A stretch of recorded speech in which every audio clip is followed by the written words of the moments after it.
প্রকৃত অপরাধী কারা।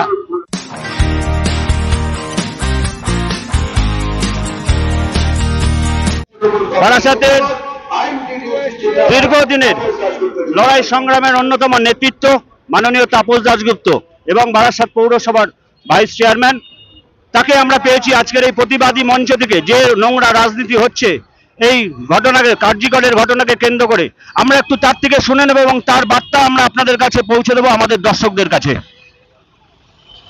প্রথমত, এটা 8ই আগস্ট এই ঘটনা ঘটার পরে আমরা শুধু না, সারা বাংলার লোক, সারা ভারতের লোক আমরা বিচলিত হয়ে গেছিলাম এত নোংরা ঘটনা হয় কি করে। এবং আসামিকে দৃষ্টান্তস্বরূপ শাস্তি দেওয়ার জন্য আমরা যেমন দাবি করেছি, মুখ্যমন্ত্রীও দাবি করেছে এবং আমার all India general secretary Abhishek Banerjee একই দাবি করেছে। এবং 7 দিন সময় দিয়েছিলেন মমতা ব্যানার্জি, মাত্র 7 দিন।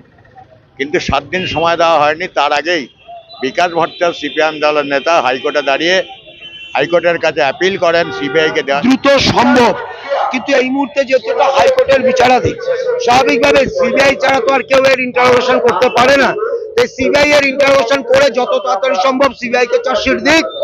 সিবিআই চার্জশিটটা হাইকোর্টে প্রেস করলে তারপরে যে পদ্ধতিতে হাইকোর্ট দ্রুত তার বিচার করে দোষীকে সাজা দেবেন, ততটাই মঙ্গল আমাদের এবং যারা নন পলিটিক্যাল, যারা রাস্তায় নেমে বিচার চাইছেন বা ধর্ষিতা বা যে খুন হয়েছেন তার মা বাবা, প্রত্যেকেই তারা তাদের হয়তো শান্তি পাচ্ছে।